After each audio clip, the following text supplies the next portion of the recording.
18 years. That's the grueling, friction-filled timeline it takes to literally drag an ambitious dream out of the human mind and actually build it in the real world. We often talk about having these massive, game-changing ideas. But the truth is, the graveyard of innovation is just filled with brilliant concepts that couldn't survive contact with reality. So in today's Explainer, we're extracting the rigorous, absolute discipline required to execute on those ideas. We're going to follow a visionary architect named Kabir, a guy who had to fight tooth and nail for his vision every single step of the way, to learn exactly what it takes to protect a fragile concept when the entire world is pushing back. So, let's go back 18 years. Picture this, a cluttered bedroom. 10-year-old Kabir is meticulously balancing a cardboard roof on top of this miniature city he made out of scavenged household items. He is totally immersed in imagining this towering structure where a lush forest lives directly inside with the residents. But his father, Arjun, looks down at this fragile paper city and offers a profound warning. He tells him reality has a way of testing dreams. And wow, that single phrase perfectly sets the stage for the central conflict of this entire journey. It's that lifelong, exhausting battle between pure, boundless imagination and the harsh, unyielding constraints of the physical and financial world. Because, listen, the journey from building a cardboard model to pouring a concrete skyscraper is never, ever a straight line. Kabir's evolution is essentially a timeline of escalating friction. Those heavy middle years, the pushback at university, the total burnout in the corporate world, those are the crucibles. Actually, scratch that. They aren't just crucibles. They are absolute gauntlets. These are the exact years that test whether an innovator is going to just abandon their dream for the comfort of a steady paycheck, or if they'll forge the immense discipline required to make their ideas survive that brutal transition from paper to practice. Almost everyone has a childhood dream, right? But very few survive the professional world. That first major roadblock hits right at age 18. Kabir brings these radical, highly idealistic concepts for integrated urban forests into a sterile university lecture hall, only to crash headfirst into a massive, immovable reality: execution within constraints. His professor basically insists that commercial architecture demands ruthless cost reduction and strict adherence to proven, repeatable templates. In this kind of environment, true innovation isn't celebrated at all.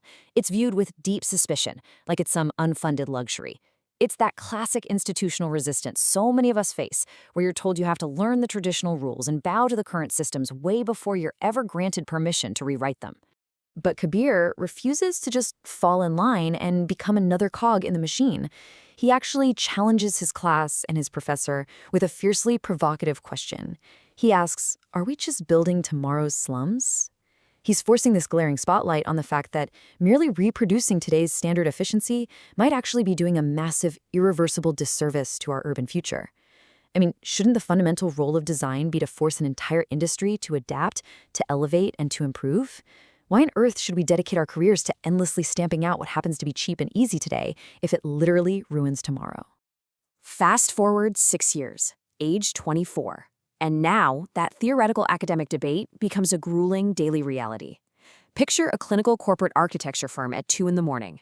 The hum of fluorescent lights, stale coffee everywhere, and Kabir is staring down this brutal clash between quarterly balance sheets and actual sustainable physics. On one side, you have the beloved industry standard, a massive glass and aluminum box. Sure, it's 30% cheaper upfront, which clients absolutely love. But on the other side is his vision, a living facade that organically reduces thermal load and entirely pays for itself in just 5 years. And the frustration with that industry standard is just maddening when you look at the raw, undeniable energy data. Standard glass box designs act like giant, inefficient greenhouses. They are literally urban furnaces that require a massive 200% energy drain just to power the air conditioning necessary to keep the occupants from boiling inside. It makes absolutely no sense. Meanwhile, Kabir's proposed living facade organically slashes that thermal load back down to a baseline 100%. The math makes perfect rational sense for the future, but the corporate world is entirely blinded by the intoxicating allure of short-term, upfront savings. So after endless client rejections, Kabir's co-founder and design partner, Maya, delivers a brutal industry ultimatum. Survival comes first. She forces Kabir into a corner to face the grim dichotomy of their profession. You have to decide if you want to be a starving idealist on the street or a compromising architect in a comfortable office. But sitting there, Kabir realizes something profound. He cannot draw another glass box. Compromising his foundational vision just to comfortably survive, that's not an option. It feels like professional death. The binary choice Maya presented just isn't good enough. He needs a third way out. Now, that third option requires a terrifying, incredibly high-stakes leap of faith. At 26, walking away from all that corporate stability, Kabir establishes his own independent studio, Verdant Designs. He sits across a massive oak table from Mr. Mehta, this notoriously no-nonsense real estate developer, and asks for $15 million. I mean, wow, the silence in that room must have been deafening. It is a staggering, audacious request. He is asking a hardened, profit-driven investor to risk an absolute fortune on an experimental, modular eco-housing concept, all while having exactly 0 completed commercial projects under his own firm's name. Naturally, Mr. Mehta immediately demands the safe bet. Predictable, standardized market returns.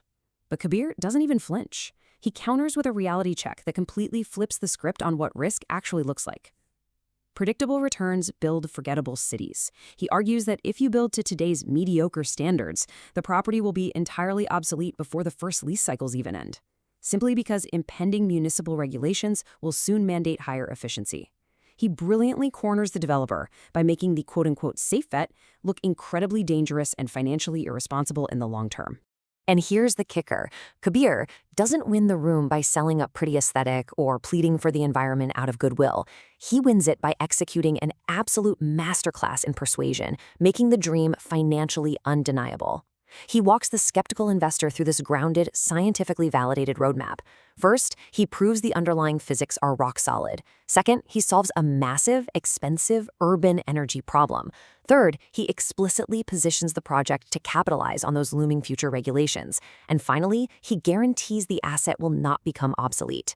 He takes green idealism and translates it perfectly into bulletproof, ruthless economics. And guess what? It works. Well, conditionally, because a visionary pitch only survives contact with the real world when it is anchored in flawless, undeniable data. Mr. Mehta demands a full technical audit, delivering a terrifying ultimatum of his own. If the numbers drop by even 1%, the entire deal is instantly dead. Poof, gone.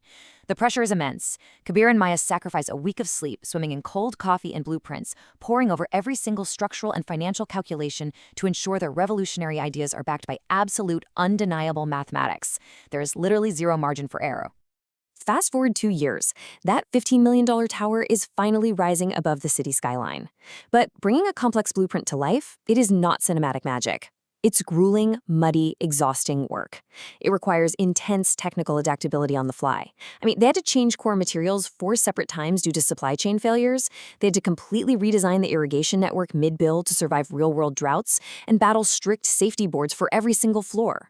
But through the dust, the deafening noise of jackhammers, and those exhausting daily compromises, they fiercely protected the core concept. They made that childhood cardboard model stronger without ever losing its soul. So there he is, standing on stage at 28, accepting the Sustainable Innovation Award under the bright lights, and Kabir redefines success. It's no longer about just building the tallest, greenest tower. True success is the profound realization that a dream is not just a wish.